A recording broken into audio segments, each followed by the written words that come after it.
Assalamualaikum warahmatullahi wabarakatuh. Perkenalkan, nama saya Andiana Kesi Chandra Kirana dari jurusan Manajemen Pemasaran 2019. Di sini saya akan mempresentasikan perkembangan distribusi multimedia. Nah, perkembangan distribusi multimedia sangat begitu penting di dalam menunjang keberlangsungan hidup kita. Hal ini telah kita rasakan betapa nyatanya kemudahan-kemudahan yang diberikan teknologi multimedia tersebut pada saat ini. Dahulu itu, akses-akses dalam pencarian sumber informasi dan data-data begitu sulit untuk diperoleh karena belum adanya distribusi multimedia yang bergabung dengan internet. Di sini terdapat televisi, telepon genggam, dan radio yang merupakan alat komunikasi dan informasi terdahulu yang belum terhubung dengan internet. Nah, multimedia sebelum ada internet hanya mengandalkan pemancar sinyal yang menghasilkan informasi seperti di radio, televisi tabung, sehingga informasi sulit didapatkan karena belum terdapat internet pada saat ini, dan informasi-informasi yang diberikan tidak dapat sesuai yang kita inginkan seperti yang kita rasakan saat ini. Melalui Google, kita bisa mencari informasi yang kita inginkan. Di sini terdapat sejarah singkat internet. Internet merupakan jaringan komunikasi yang dapat menghubungkan suatu media elektronik dengan media elektronik lainnya.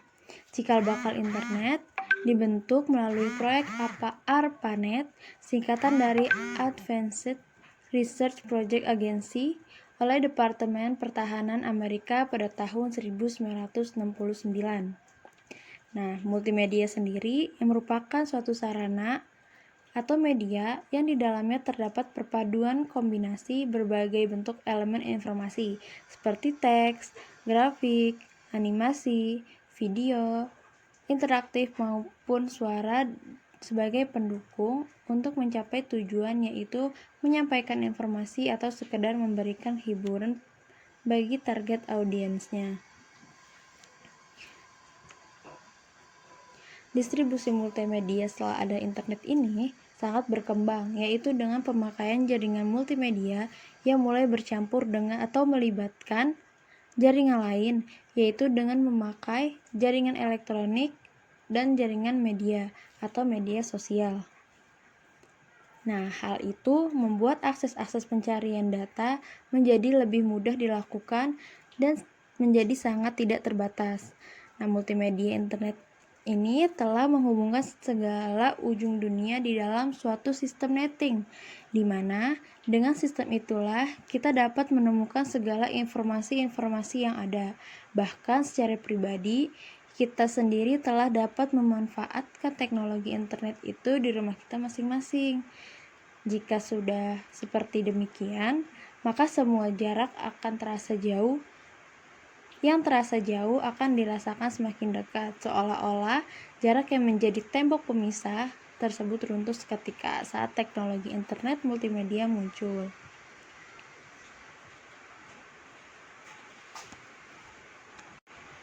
Nah, dalam dunia multimedia ini, saat ini kita berada di tahap pemakaian jaringan multimedia yang bercampur dengan pemakai jaringan elektronik dan jaringan media.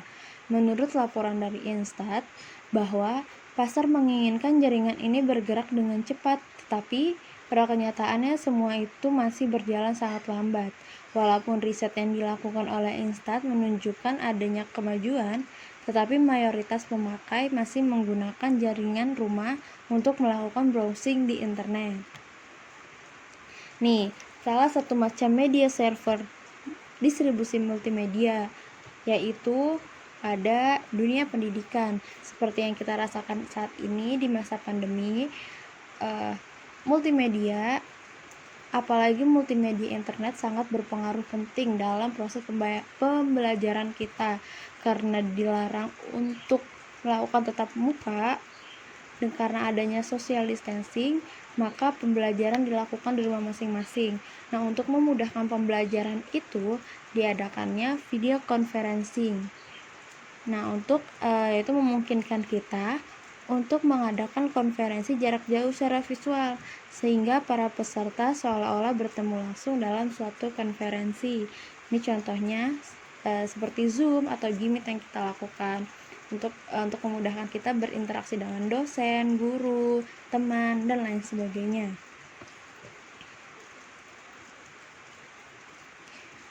Nah, dalam upaya memenuhi kebutuhan peralatan dan mensosialisasikan peralatan teknologi tersebut pada masyarakat, khususnya pelajar, yang kesulitan memiliki peralatan seperti LCD proyektor, kiranya perlu diciptakan media yang paling efektif untuk memanfaatkan modul-modul yang berbasis multimedia, khususnya video.